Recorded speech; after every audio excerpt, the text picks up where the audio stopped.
Effectivement, vous l'avez vu tout à l'heure rentrer, il nous avait accordé quelques mots et puis il nous avait assuré qu'il nous parlerait à la sortie de la conférence de presse. Il est donc à nos côtés, David Claraval, le ministre des Indépendants, donc un ministre en première ligne ce soir avec des annonces importantes.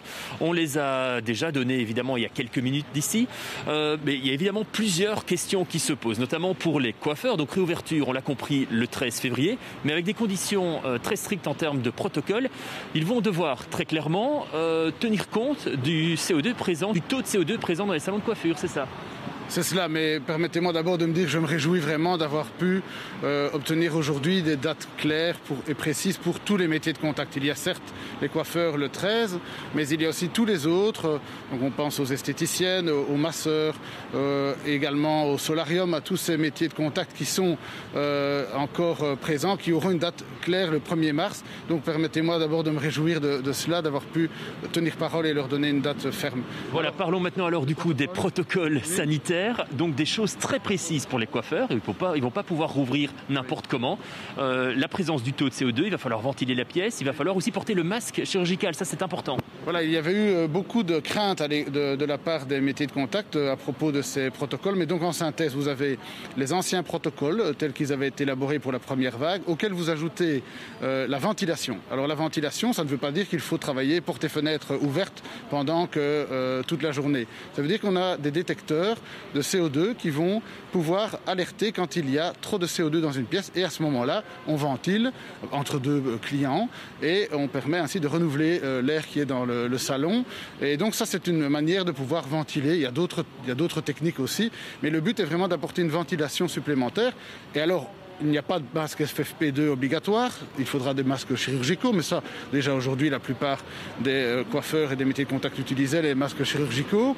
Et il n'y a pas de test obligatoire non plus, ce qui avait été jugé discriminatoire. Et donc, clairement, des protocoles plus stricts, notamment sur le plan de la ventilation, mais qui sont praticables par les indépendants. Est-ce qu'il y aura des contrôles ? Il y a toujours des contrôles, bien sûr. La médecine du travail, les autres services fédéraux peuvent contrôler. C'est évidemment important, mais on compte surtout sur le civisme des indépendants. Et on sait qu'ils sont très sérieux et qu'ils respectent les protocoles.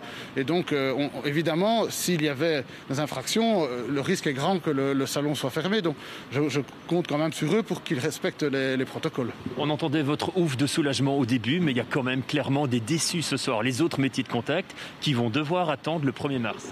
Oui, c'est vrai. Moi, j'ai rencontré la totalité des métiers de contact ensemble. Et c'est vrai que ça peut être compliqué de comprendre pourquoi est-ce qu'il y a eu cette scission. C'était pas possible d'ouvrir tous en même temps. Mais disons qu'il y a eu débat. Et c'est Vous plaidiez pour le 13 février. Oui, moi, personnellement, je souhaitais qu'on puisse réouvrir tous les métiers de contact ensemble. C'était trop risqué. Mais disons que les virologues, par exemple, n'étaient pas enthousiastes à la réouverture des métiers de contact, il faut le rappeler. Et donc le compromis qui a été fait entre nous, c'était de dire on fait deux groupes de plus ou moins 50%. Les coiffeurs représentent 32 000 indépendants. Les autres métiers de contact, plus ou moins 40 000, donc on est à 50-50. Et dès lors, on va phaser un peu dans le temps pour rassurer ceux qui étaient inquiets, notamment les virologues, mais en sachant bien que les deux dates sont fermes et définitives. Donc il n'y a pas de réévaluation qui sera faite à un moment donné. Évidemment, si on voit qu'il y a une flambée, on reviendra peut-être sur notre décision. Mais si la tendance reste comme elle est aujourd'hui, ce sont deux dates qui sont fermes et définitives. Pas d'éclaircies non plus dans l'immédiat pour l'Horeca, les restaurants, les cafés. Non, on a pu prendre une décision sur les jardins zoologiques, sur les immobiliers qui vont pouvoir reprendre les visites également, sur les villages de vacances suite à la décision du Conseil d'État.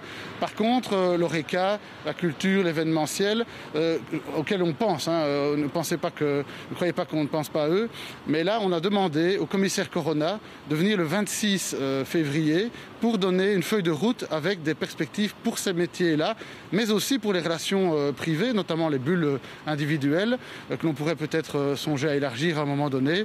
Et donc le 26, on espère pouvoir donner plus de perspectives aux autres secteurs. On y pense, mais ici c'était clairement la volonté et la promesse que nous avions faite à l'égard des métiers de contact de commencer par eux, et aussi permettre aux citoyens d'avoir plus de bien-être par le soin de soi. Ça veut dire que les prochaines annonces, le prochain comité de concertation, ce sera le 26 février ? Oui, le prochain comité de concertation aura lieu le 26 février. Oui. Voilà, merci beaucoup David Claraval. Merci pour votre intervention en direct dans notre édition spéciale avec pas mal d'annonces, vous l'avez entendu.